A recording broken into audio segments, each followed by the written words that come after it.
Here's a male persimmon. You can tell it's a male because there are lots of tiny little flowers. And you see that one right there is a double flower. Quite a few of them are. And you will not see that on the female flowers. Let me see if I can find a female flower. Well, this is one of my favorite trees, but this one already flowered a little while ago. And the fruits are set. And you can see each, where the stem meets the leaf, right out of that intersection, that's where a single flower will set a fruit. This planting is really kind of coming into its own now. I mowed this in the spring to give the asparagus a renovation and a head start, and seeded in some wildflowers, clovers, rudbeckia, and it's just really a pretty healthy scene, it feels like now. Oh, here's one. Okay, so this is a female flower. The flowers are much bigger, and they have those little flower leaves, usually 4. And I can't begin, unfortunately, to describe the smell, which is just absolutely heavenly. It's so potent. It's like takes over your whole airway. There's 3 rows of trees here. Lots of pollinators going crazy. And most of these trees have a graft on them somewhere, but a lot of them I let to just predominantly be the seedling tree that they were, which means that roughly half of these are males, which is, if you were going for producing fruit, it would not be the most efficient way to do things, that's for sure. Here's another female, and you can see, there we go, the single fruits on each intersection. And these trees have been in the ground for, I'm having a problem focusing. I think this is their 6th or 7th year, maybe 7th, but they're really starting to produce now. Last year they had a pretty good crop, and I think this year they're gonna have quite a full crop, and shade is actually starting to really become part of the scene here. The asparagus has not provided an enormous amount of asparagus, but definitely enough for household use. I mean, in the spring, a lot of my dinners are just a bowl of what I call asparagus spaghetti, where you just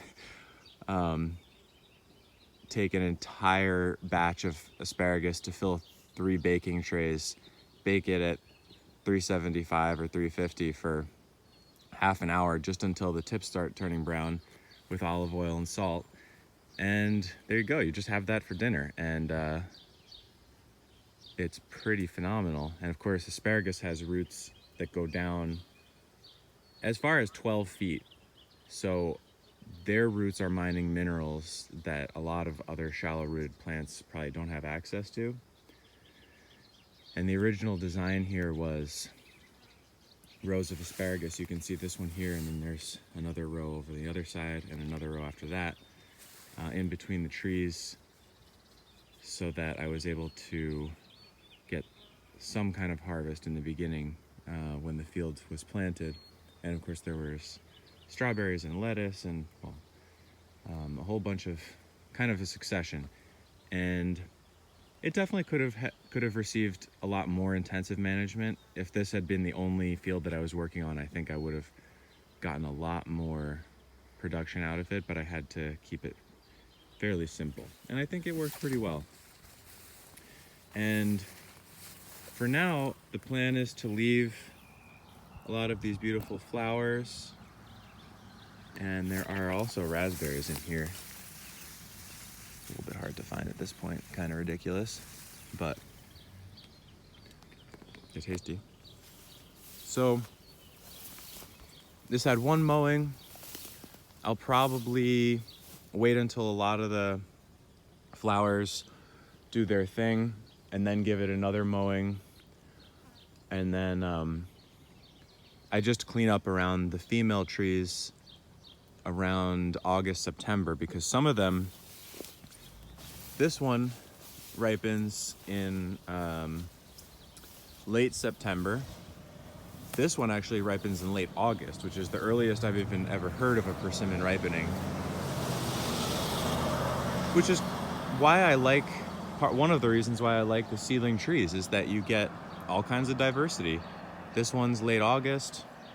Some of them won't ripen until October, even November. And then of course they hang on the tree until heavy duty frosts come around.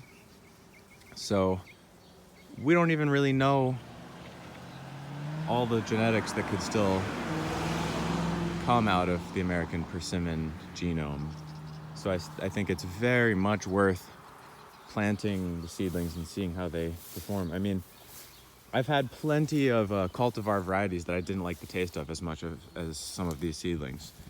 Maybe I'm biased, but I think some of the, well, these are in general smaller than the cultivar varieties and probably a little bit more time consuming to pick, although when you shake them and they land on the ground, it doesn't take that much effort to pick them.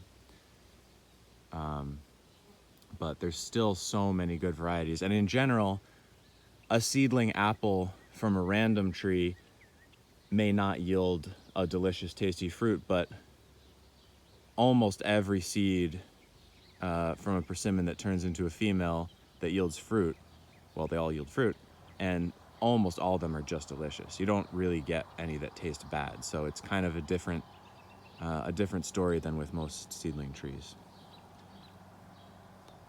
Anyway, it's just so nice out here and so many flowers. I thought I'd do a little update video of this orchard and what you can expect after 6 years of persimmons in the ground.